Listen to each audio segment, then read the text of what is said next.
내게로 오라 너희를 쉬게 하리라. 함께 말씀을 나눕니다.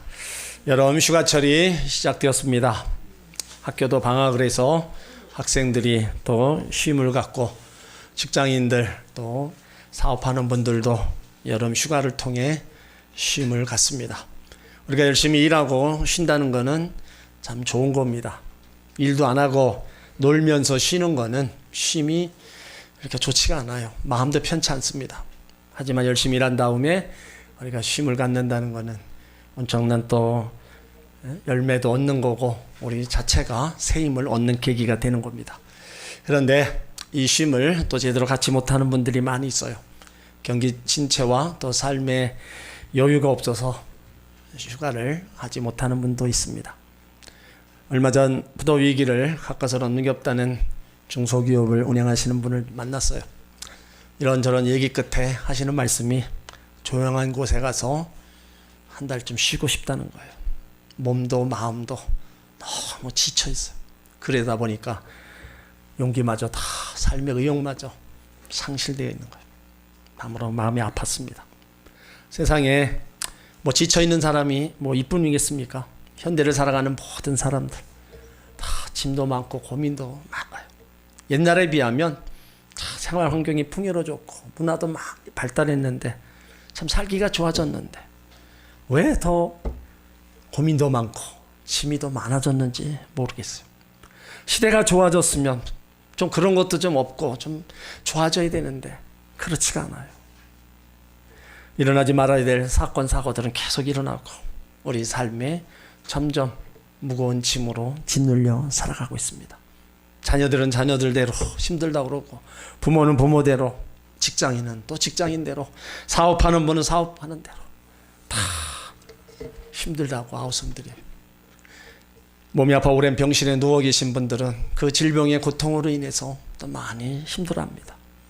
자녀가 속을 썩이는 가정은 또 그 자녀의 짐으로 인해서 더 힘들어요. 어떻게 보면 겉에서 볼 때는 별 일 없는 것 같이 보이는데 조금 깊이 들어가 보면 다 여기저기 무거운 짐을 지고 피곤해 지쳐서 살아가고 있어요. 신학자 베이컨은 수고하고 무거운 짐진 자들에 대해서 이렇게 얘기합니다. 육체적으로 병든 사람들, 죄에 깊이 빠져있는 사람들, 삶의 문제로 마음 걱정, 근심 있는 사람들, 삶의 현장에서 가족 부양 때문에 힘겨워하는 사람들, 형식적인 종교 생활로 신앙생활에 지친 교인들, 쾌락과 향락에 물들어 있는 사람들.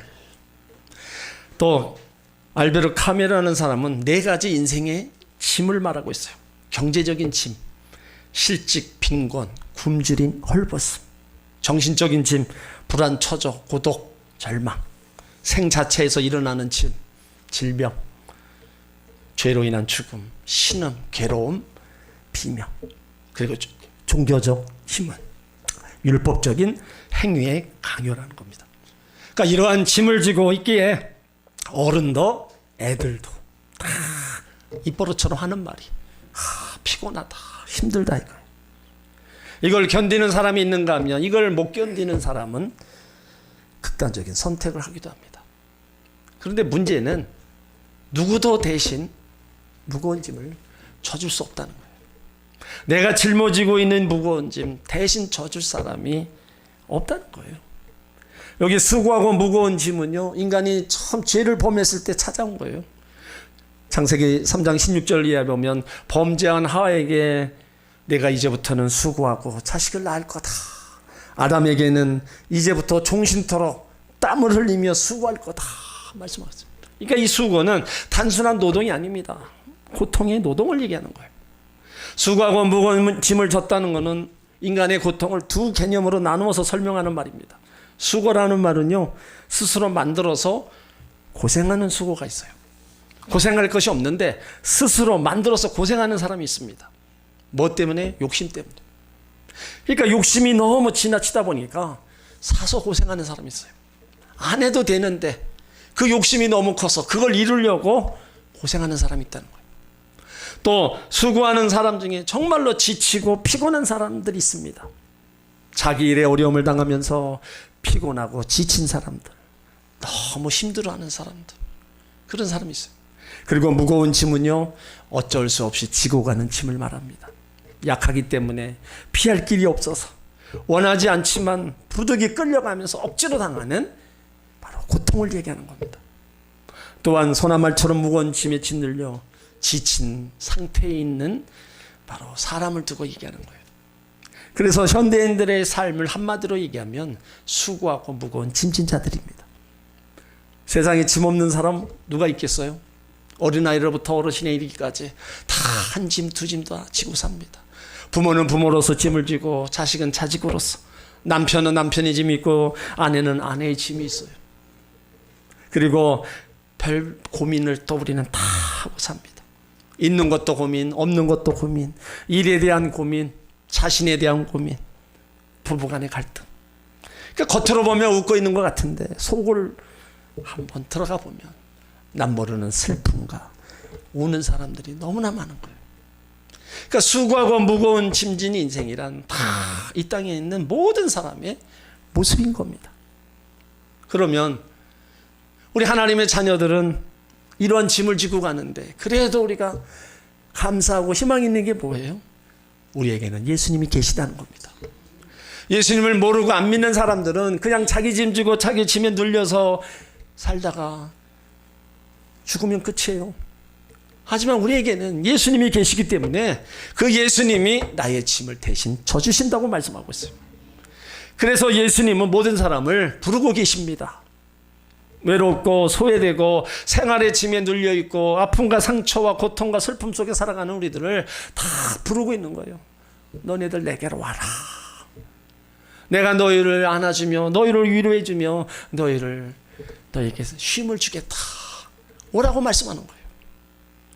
예수님 사랑의 모습에 대해서 마태복음 12장 20절에 말씀합니다. 상한 갈 때 꺾지 아니하며 꺼져가는 심지 끄지 아니하시기를 심판하여 이를 때까지 하느니라. 그러니까 예수님은요 상한 갈 때 꺾지 않으십니다. 꺼져가는 심지 끄지 않으시는 사랑의 예수님입니다. 그래서 그 사랑의 예수님이 누구든지 다 오라고 초청하고 계십니다. 예수님의 영성은요 현재에 초점을 맞추고 있습니다. 과거는 지나갔어요. 미래는 아직 오지 않았습니다. 우리 삶에 지금 죄가 있고 고난이 있고 가난이 있고 저주가 있고 죽음이 있는 겁니다. 다 삶 속에 여러 가지 수고하고 무거운 짐이 있고 고통과 고난이 있는 거예요. 그래서 예수님은 현재 삶 속에 우리가 짊어지고 가는 그 고통과 고난 앞에 거기서 우리가 안식과 쉼을 주시려고 내게로 오라고 초청하고 계시는 거예요. 예수님의 초청은요 차별이 없는 겁니다. 위아래가 없고요 구별이 없어요. 남녀노소 빈부 귀천을 만론하고 다 오라는 거예요. 거기에 오는 사람도 있지만 거기에 오지 않는 사람도 있어요. 저 여러분은 예수님의 초청에 나온 사람인 줄 믿습니다. 그러면 왜 오라고 하시느냐 이거예요. 오라고 하실 때는 분명한 이유가 있고 거기에는 그 수고하고 무거운 짐에 대한 바로 해결이 있다는 것을 증명하는 겁니다. 예수님 오라 하실 때 먼저는요 이 죄 문제를 다루기 위해 오라 하시는 거예요. 어떤 사람이 죄 문제를 해결하라고 공자에게 찾아갔대요. 그래서 그때 공자가 하는 말이 획저원천이면 무죄 도야라. 한자도 참 어려워요. 하나님 앞에서 죄를 범하면 사함받을 길이 없다. 이렇게 얘기했대요. 또 석가모니에게 찾아갔더니 전생에 죄를 지었으면 이생에서 그 죄의 업보를 받을 것이고 이생에서 죄를 지었으면 내생에 그 업보를 받아야 된다. 그러니까 난행 고행으로 죄값을 치러야 된다는 거예요. 그런데 예수님은 이사야 1장 18절에서 이렇게 말씀하세요. 오라 우리가 변론하자. 너희 죄가 주홍 같을지라도 눈과 같이 휘어질 거고 진홍같이 붉을지라도 양털같이 되리라. 아무리 큰 죄인이라 할지라도 예수님 옆에 나오면요 눈과 같이 양같이 그 죄가 휘어진다는 겁니다. 예수님 십자가에 달릴 때 자평강도 여러분 그가 살인죄로 그 십자가 처형을 받잖아요. 그 사람은 예수를 끝까지 부인하면서 이제 그 십자가의 죽음으로 대신해요. 하지만 우평강도는요 자기가 잘못한 것을 다 주님 앞에 내려놓고 예수님 낙원에 이를 때 나를 기억해달라. 그때 예수님이 그에게 하신 말씀이 오늘 네가 나와 함께 낙원에 있겠다 그랬습니다. 낙원에 있겠다는 건요, 그 죄를 사하여 주셨다는 겁니다. 살인죄로 죽어가는 그들도 회개하고 주님 앞에 왔을 때 그 죄를 사해 주셨어요. 가늠하다 현장에서 끌려온 자녀도, 여자도요, 돌에 맞아 죽을 지경이었는데 예수님 앞에 나옴으로 그 죄가 사함받았어요. 여러분, 죄의 짐은요, 무겁고 무서운 겁니다. 인류의 수고하고 무거운 짐을 지기 시작한 게 이 아담과 하와의 범죄에서 시작됐습니다. 그래서 그 죄로 말미암아 죄가 들어오고 가난이 들어오고 질병과 저주와 사망이 들어온 거예요. 그래서 죄의 삭은 사망이다. 그런 죄값을 우리가 청산을 해야 됩니다. 이 땅에서 우리가 짓는 죄도 법 앞에 우리가 심판을 받아요. 그래서 그 법의 판결에 따라서 거기에서 죄값을 치른 사람은 자유함을 얻어요. 하지만 우리가 영적으로 우리가 하나님 앞에 범한 죄가, 이거는 하나님 앞에 죄를 고백하고 거기서 사함을 받아야 된다는 거예요. 요한일서 1장 9절에 우리가 우리 죄를 자백하면 저는 미쁘시고 의로우사 우리 죄를 사하시며 모든 불의에서 우리를 깨끗게 하실 것이다. 그러니까 죄의 사함은요, 내가 하나님 앞에 고백하는 거예요. 내가 지은 그대로, 잘못한 그대로 다 하나님 앞에 고백하면 예수님의 그 보혈의 피로 우리 죄를 씻어 주시는 거예요. 그래서 우리는요, 죄에서 자유함을 얻어야 돼요. 죄에서 자유함을 얻어야 구원의 확신이 생겨요. 나는 죄인이 아니구나, 나는 의인이구나, 내가 의인 되었기 때문에 이제 하나님 앞에 가는구나. 거기에 기쁨이 있고요, 거기에 자유함이 있는 거예요. 그러니까 예수님이 제일 인생의 죄값으로 찾아오는 그 고통, 아픔, 그것을 해결해 위해서 바로 시작되는 죄의 문제를 해결해 주시려고 오라는 거예요. 여러분 모두가 다 주님 앞에 와서 다 이 죄의 문제를 깨끗이 청산하시길 바랍니다. 또 목마름을 채워주시기 위해서 오라는 거예요. 삶의 실패, 낭패, 지친 사람들, 일어날 힘이 없는 사람들 참 많이 있습니다. 그 사람들 다 데려오라는 거예요. 이사야 55장 1절로 3절에 보면 목마른 자들아 돈 없는 자들아 오라, 너희는 와서 사먹되 돈 없이 값 없이 와서 포도주와 젖을 사라. 사람이 주는 물을 마시는 자는 다시 목마르려니와 내가 주는 물을 마시는 자는 영원히 목마르지 아니하리라. 영원히 목마르지 아니하리라. 이거는요, 영적 갈급함을 해결해야 된다는 겁니다. 영적 갈급함을 해결되지 않으면요, 인생이 목마르면 끝이 없는 겁니다. 그래서 예수님이 오셔서 이 영적 목마름을 채워주시려고 내게로 오라는 거예요. 우리 심령 안에는요, 하나님만이 채울 수 있는 그 영적 공간이 있습니다. 그 공간이 하나님으로 와서 말씀으로 채우고, 그러면 그 속에서 내가 기쁨이, 감사가 넘쳐나는 거예요. 근데 이 공간이 안 채워지니까 우리는 자꾸 그 목마름을 해결하기 위해서 뭔가를 찾아 나서는 거예요. 뭔가를 사고 뭔가를 또 먹고, 그래서 거기서 만족함을 얻으려고 하는 것이 끊임없는 겁니다. 마치 바닷물을 마시는 그것처럼 계속 목마름만 있을 뿐이에요. 하지만 예수님이 주시는 생수를 마시면 그 영적 갈급함이 채워집니다. 그 영적 갈급함이 채워지면 인생의 목마름도요, 채워지는 거예요. 그래서 생활 속에 조금 부족하고 또 없어도요, 조금 몸이 불편해도 기쁨과 감사 속에 우리가 살아갈 수 있는 거예요. 그것은 바로 주님이 주시는 그 기쁨과 감사가 있기 때문에 그렇게 살아가는 거예요. 그러니까 우리가 신앙생활하면서 그런 영적 목마름을 우리가 말씀과 성령으로 계속 채워나가야 되는 거예요. 그러면 삶과 생활에 우리는 얼마든지 기쁨과 감사 속에 우리가 살아갈 수 있는 겁니다. 또 예수님이 왜 오라고 초청하세요? 치유와 회복을 주시려고 오라는 겁니다. 우리 병든 몸, 우리 병든 환경 다 주님이 회복시켜 주셔야 됩니다. 질병의 짐이 얼마나 무겁습니까? 그 아픔 때문에 병상에 누워있고 꼼짝 못하고 누워있는 분들 정말 마음 아프잖아요. 병으로도 안 되고 의술로도 안 되는 그런 모든 질병을 우리 주님 앞에 갖고 나와야 되는 거예요. 그래서 주님 앞에 내려놓고 주님 앞에 그 치료의 은혜를 구해서 우리는 다시 한번 건강을 얻어서 나갈 수 있는 그런 은혜를 입어야 된다는 겁니다. 병 고치는 능력이 예수님께 있다고 그랬습니다. 하나님도 나는 너희를 치료하는 여호와라고 그랬어요. 그러니까 우리가 병 낫기 위해서 서로 기도해야 되고요, 또 함께 중보하며 우리가 기도해야 된다는 거예요. 그리고 우리의 생활 환경에 병든 부분들, 여러분, 이런 것도 하나하나 우리가 예수님 앞에 기도하면서 회복시켜 나가야 되는 거예요. 우리에게 계신 하나님, 어제나 오늘이나 영원토록 동일하십니다. 그 치료와 능력, 회복의 능력은 지금도 우리 가운데 역사하고 있는 겁니다. 그러므로 여러분의 어떤 아픔과 또 생활 환경에 어떠한 문제를 가지고 있다 할지라도 치료하시고 회복시키시는 그 주님 앞에 내려놓으시길 바랍니다. 그 주님의 치료하심과 역사하심을 분명히 보게 될 줄 믿습니다. 또 예수님은요, 진정한 쉼을 주시려고 우리 가운데 오라는 거예요. 우리에게 필요한 건요, 지쳐있는 영혼, 마음의 참 평안과 쉼입니다. 이 평안과 쉼은 우리가 예수 안에서만 온전히 누릴 수 있는 거예요. 우리가 여름 휴가를 갑니다. 갔다 오면 어떻게 해요?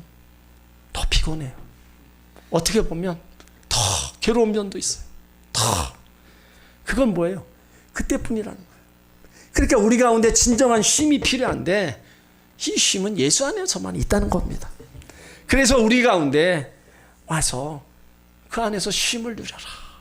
우리가 주일날 올라와서 여러분들 주일 성수하는 이 시간이 여러분에게 쉼을 주시는 시간이고 여러분을 위로하시는 시간이고 여기서 우리가 새 힘을 얻는 시간이에요. 그래서 우리가 또 한 주간을 세상에 나가서 우리가 또 한 주간을 또 승리하고 살아가는 겁니다. 그러니까 주님 안에 우리가 온전히 거한다는 게 얼마나 귀중한가를 우리는 살면서 더 느낄 수 있는 거예요. 이 쉼은요, 우리가 또 천국까지 이어지는 겁니다. 우리가 이 땅을 떠나는 날 하나님 앞에 가야, 천국에 가야 참된 안식을 누리는 겁니다. 우리 영혼이 지옥 가보세요. 안식이 어디 있어요? 날마다 불구덩이 속에서 괴로움과 이를 갈며 지낼 수밖에 없는 거예요. 그렇지만 영혼의 참된 안식은 바로 하나님 앞에 갔을 때 주어지기에 예수님은 그 영생과 천국을 주시려고도 우리 예수 앞에 오라고도 말씀하는 거예요. 하나님을 떠난 사람들은요, 자기 영혼에 관심도 없고 어떻게 될지도 모릅니다. 우리 영혼은요, 세상의 삶으로 끝나지 않아요. 말 그대로 영원한 겁니다. 믿는 자와 믿지 않는 자, 지금은 다 똑같다고 우리가 보지만 판가름은 죽음 이후에 나오는 거예요. 천국과 지옥으로 갈라지는 겁니다. 하나님을 떠난 영혼이 고통받는 지옥에 갈 수밖에 없어요.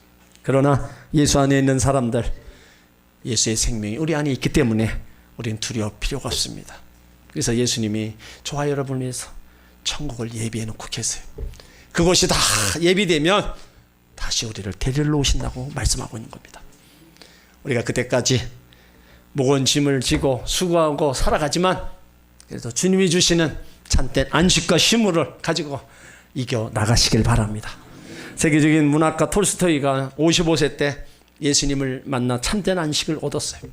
톨스토이는요, 기독교를 인류의 자유를 억압하는 하나의 종교로 오해하고 신앙을 오랫동안 떠나 있었습니다. 55세 되던 해 예수님 만나고서 무거운 짐을 다 내려놓고 참된 안식을 얻었다고 얘기하고 있어요. 그의 신앙론에서 이렇게 얘기합니다. 나는 55년 내 인생의 최초 15년 소년기를 제외하고는 안식을 누리지 못하고 살아왔다. 내 나이 18세 되던 해 나의 친구가 내게 찾아와 신이 인간을 만든 것이 아니라 인간이 신을 만든 것이라고 한 말에 설득되어 나는 어릴 적에 그리스도를 믿는 신앙을 떠났다. 나는 종교를 포기한 것이 자유를 얻는 길이라고 생각했다. 나에게 있어서 종교는 속박 그 이상이 아닌 것으로 생각되었기 때문이다. 그러나 이제 내 나이 55세 나는 내가 스스로 버린 어머니 같은 신앙의 품으로 돌아왔다. 나는 단순히 종교로 돌아온 것이 아니라 나의 구주인 그리스도에게로 돌아온 것이다. 그 안에서 나는 처음으로 참된 안식을 발견한 것이다. 참된 안식을 찾아 여기저기 헤매도 없습니다. 참된 안식은 오로지 주님 안에 있는 겁니다. 오거스틴도 이런 말을 합니다. 하나님 안에서 자신을 발견하기까지는 참된 평안을 누리지 못한다. 참된 평안과 쉼은 예수님께로 와야 얻는 겁니다. 육신의 힘은요, 가정에서 얻는 거예요. 근데 영혼의 안식은 주님 안에서 얻는 겁니다. 그래서 주님이 주시는 참된 안식, 그 쉼이 우리가 이 땅을 살아가는 우리들에게 꼭 필요한 거예요. 오늘 28절에 내가 너희를 쉬게 하리라, 29절에 너희 마음에 쉼을 얻으리라. 그러니까 주님이 주시는 참된 안식은 마음의 쉼을 얻는다는 겁니다. 아무리 잘 먹고 잘 살아도 마음이 불행하면요, 즐거움이 없잖아요. 대골 같은 집에 살고 좋은 차 타고 매일 호화 음식 먹는다 할지라도 그 마음이 불안 속에 살아보세요. 그게 무슨 소용이 있겠습니까? 가난해도 초가집에 살아도 우리 안에 기쁨이 있고 평안이 있으면 거기 자체가 바로 행복인 겁니다. 초막이나 궁궐이나 내 주 예수 모신 곳이 그래서 하나님 나라가 되는 거예요. 사랑하는 성도 여러분, 진정한 위로와 평안을 얻기를 원하십니까? 그러면 예수님 앞에 더 가까이 오시길 바랍니다. 이 초청에 우리가 해야 될 일이 뭐예요? 예수님께 나오는 거예요. 예수님께 나가는 길은요, 예배를 통해서, 기도를 통해서 만나는 길입니다. 하나님의 성전은 예배하는 처소고요, 기도하는 집입니다. 여러분 몸 아파서 집에 있거나 병상에 누워 몇 날을 보내십시오. 한번 보내보세요. 주일날 교회 가는 것이 얼마나 고마운 것을 알게 됩니다. 그래서 성도가 있어야 될 자리는요, 성전이고 주님의 품에, 성도가 주님의 품에 있을 때가 가장 힘이 있을 때고요, 가장 행복할 때고요, 가장 안전할 때고 참된 쉼을 얻을 때라는 거예요. 주님의 품을 떠나면 그 어디서 참된 안식과 쉼이 얻을 수 없는 겁니다. 그래서 주님이 내게로 와서 쉬라는 거예요. 그 참된 쉼, 여러분들 오늘도 주님이 허락해 주실 줄 믿습니다. 또 예수님 초청 속에는요, 감당할 힘을 주시겠다는 거예요. 여러분 요즘 얼마나 힘들어요. 정말로 여기저기서 힘들다 얘기하는 분들이 한두 분들이 아니에요. 나름대로 일 안 하는 게 아닙니다. 열심히 일을 하는데도 거기에 열매가 없고 너무 힘들다 보니까 이제 다시 일어서서 갈 힘도 없어요. 얼마 전 TV를 보다가 음식 주문하시는 분이 식당에 손님이 없어요. 그래서 멍하니 밖을 내다보고 있는 거예요. 그러니까 집에서 가장이잖아요. 자녀들이, 가족들이 바라보잖아요. 그러니까 장사가 안 되니까 그 마음이 어떻겠어요. 마음이 참 아픈 거예요. 직장 생활 하시는 분들, 직장에 일이 없어서 더 힘들어 하시는 분들, 사업하시는 분들, 참 경기가 잘 돌아가야 되는데 멈춰있고, 그러다 보니까 그것으로 너무 힘들어하는 거예요. 오늘 우리 힘들어하는 성도님들, 아파하는 성도님들에게 주님이 주시는 위로가 새 힘이 있기를 주의 이름으로 축원합니다. 마음의 짐, 육신의 짐, 생활의 짐 눌려있는 여러분들에게 주님이 새 힘을 주시기를 주의 이름으로 축원합니다. 우리는요, 예수님이 그래도 계시기 때문에 다 주님 앞에 맡겨야 돼요. 지금은 힘들어도 앞에 더 잘 될 것을 주님이 또 도와주시고 역사하실 것을 믿고 우리가 믿음을 가지고 주님 앞에 맡겨야 됩니다. 그러면 어려운 시기도 잘 이기게 해주시고 반드시 하나님의 은혜와 복으로 채워주실 줄 믿습니다. 예수님은 내 인생의 주인입니다. 내가 주인이 아니라 예수님이 주인이기 때문에 우리는 다 내려놓을 수 있는 거예요. 내려놓으면 주인 되신 예수님은 우리의 짐을 지시고 거기서 우리의 하나하나 우리에게 새 힘을 주셔서 이겨나게 만들어 주시는 거예요. 시편 68편 19절에 날마다 우리 짐을 지시는 주 우리 구원이신 하나님을 찬송할지로다. 시편 55편 22절에 내 짐을 여호와께 맡기라. 그가 너를 붙드시고 의인의 요동함을 영영히 허락지 아니하리라. 시편 37편 5절에 너희 길을 여호와께 맡기라. 저를 의지하면 저가 이루신다. 베드로전서 5장 7절에도 너희 염려를 다 주께 맡겨 버려라. 이는 저가 너희를 권고하심이라. 염려하지 말고 맡기라고 얘기하고 있어요. 믿음이 있으면 염려가 사라집니다. 하지만 염려한 거 있으면요, 믿음이 없는 거예요. 그러니까 우리가 힘들 때, 어려울 때 나의 믿음이 하나님 앞에 보여지는 거예요. 그 보여지는 게 뭡니까? 하나님을 찾는 거고 하나님 앞에 기도하는 거예요. 그러다 보면 하나님이 나의 그 자그마한 계자씨나만한 믿음만 있어도 역사하셔서 때를 따라 돕는 은혜로 함께해 주시는 겁니다. 우리를 긍휼히 보시고요, 우리를 불쌍히 여겨주시면서 그 문제에서 벗어나게 해주시고 우리를 세워주시는 거예요. 우리가 왜 기도해야 됩니까? 여러분 바로 응답해 주는 기도도 있고요. 또 먼 시간이 지난 다음에 응답이 오는 것도 있어요. 우리가 지금 누리고 있는 모든 것들은요, 지난날에 여러분들이 기도해냈기 때문에 하나님 주신 은혜와 복으로 지금 살고 있는 겁니다. 그러면 우리가 앞날에 또 바라보면서 우리가 기도해야 될 이유가 거기 있는 거예요. 그래서 기도도 뭐라 그래요? 저축입니다. 저축해놔야 우리가 필요할 때 사용하는 것처럼 똑같은 거예요. 그래서 힘들고 어려울 때 기도해야 되고, 내 삶이 또 평안하고 아무 일 없을 때도 우리는 계속 하나님 앞에 내가 구하고 찾고 두들겨야 되는 거예요. 예수님은 우리 가운데 짐을 질 수 있도록 힘을 주셔서 그 일을 능히 감당하게 하셔요. 그렇기 때문에 여러분들이 더 기도하면서 다 맡기고 믿음을 우리 주님 앞에 더 보이시길 바랍니다. 그리고 이제 더 이상 염려하지 말고 근심 걱정하지 말고 우리가 해야 될 일이 바로 29절로 30절에 말씀하고 있어요. 예수님과 함께 멍에를 메고 예수님의 겸손과 온유를 배우라고 말씀하고 있어요. 나는 마음이 온유하고 겸손하니 나의 멍에를 메고 내게 배우라. 그리하면 너희 마음이 쉼을 얻으리니 이는 내 멍에는 쉽고 내 짐은 가벼우니라. 여기 중요한 말씀이 있습니다. 나의 멍에를 메고 나의 온유와 겸손을 배우면 그 다음에 쉼이 있다는 거예요. 멍에는 밭갈대 소 2마리 그 어깨에 매이는 겁니다. 둘 중에 한쪽이 힘을 세면은요, 옆에 있는 소는 그냥 따라가기만 하면 돼요. 그러니까 결국 힘센 소가 밭을 가는 겁니다. 예수님과 함께 멍에를 메면 예수님이 나의 무거운 짐을 져주시기 때문에 내 짐이 가볍다는 거예요. 그러니까 그 짐엔 우리가 눌려있지 않고 거기서 힘을 얻어서 갈 수 있다는 거예요. 그리고 거기 주님의 내 멍에를 함께 메고 계시니까 내 삶에 때를 따라 은혜를 주시고 또 거기에 열매가 있게 만들어 주신다는 겁니다. 그냥 보고만 계시고 그냥 말씀으로만 하시는 게 아니라 실질적으로 같이 내 아픔 속에 같이 계시고 그 속에서 같이 나와 동행하고 계신다는 거예요. 그러면서 멍에를 맬 때 우리가 꼭 필요한 게 뭐냐? 예수님의 온유와 겸손을 배우라는 겁니다. 온유라는 말은 야생마처럼 거칠고 난폭했던 성품이 예수님으로 길들어져서 따뜻하고 부드러운 성품, 변화된 상태를 얘기하는 겁니다. 그러니까 하나님 말씀으로 잘 길들어져서 순종하는 자가 되라는 거예요. 또 예수님의 겸손을 통한 순종을 배우라는 겁니다.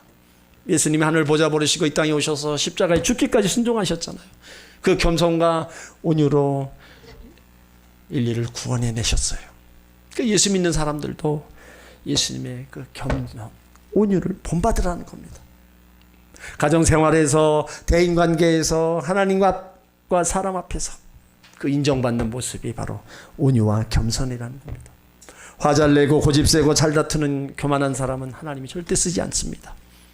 진짜 멍에를 맸다고 하면 겸손과 온유가 체질화되어야 된다는 겁니다. 성격이 성경보다 강하다 하는 말이 있어요. 이 말이 뭐냐면 교회 오래 다녀도 성경의 가르침보다 자기 성격대로, 자기 고집대로 산다는 거예요. 그래서 성격이 성경보다 강하다. 성경이 성격보다 강해야지 어떻게 성격이 성경보다 강하냐 이거예요. 여러분, 우린 이런 얘기 들으면 안 됩니다. 교회 다니는 사람들은요, 온유와 겸손의 옷을 입어야 된다는 거예요. 성숙한 인격을 가진 사람이 세상을 변화시키는 겁니다. 강하고 고집스럽고 자기 주장만 하는 사람은 세상에서 절대로 선한 영향력을 끼칠 수가 없는 겁니다. 예수 믿는 사람 절대 그러면 안 돼요. 예수 믿는 사람들은요, 예수님과 함께 멍에를 졌기 때문에 겸손과 온유함으로 세상을 변화시켜 나가는 하나님의 사람들이 돼야 된다는 겁니다. 겸손한 자를 구원하시고 겸손한 자의 기도를 들어주십니다. 겸손한 자를 높여주시고요, 겸손한 자에게 주시는 3가지가 있어요. 잠언 22장 4절에 겸손과 여호와를 경외함의 보응은 재물과 영광과 생명이니라. 대단한 겁니다. 겸손한 자에게 재물과 영광과 생명을 주신다는 거예요. 우리가 신앙생활하면서 내 삶이 이렇게 겸손과 온유의 모습으로 살아가면요, 나에게 아무리 큰 짐을 지고 산다 할지라도 결국은 재물과 영광과 생명으로 다 보상해 주신다는 겁니다. 사랑하는 성도 여러분, 수고하고 무거운 짐, 이거는요 누구나 다 지고 가는 겁니다. 이거 안 지고 가는 사람 없어요. 다 지고 갑니다. 하지만 우리는 예수님이 계시기에 그 앞에 다 내려놓을 수 있는 거예요. 예수님이 내려놓으라고 그랬어요. 내려놓으면 너를 쉬게, 참 힘을 주고 위로해 주고 이겨나가게 해주겠다 말씀하고 있는 겁니다. 육신의 짐, 생활의 짐, 마음의 짐까지 다 맡아주시겠다는 거예요. 나의 무거운 짐을 벗겨주실 예수님, 진정한 쉼과 안식을 주시는 예수님께로 여러분도 가까이 오시길 바랍니다. 멀리 떨어져 있지 마시고요, 한 발자국 더 가까이 오셔서 정말로 예수님이 주시는 쉼과 안식을 누리시길 바랍니다. 여러분의 주인으로 삼고 이 힘든 세상에서 정말로 예수님으로 인해서 승리하시고 또 행복한 길로 달려가시기를 주의 이름으로 축원합니다.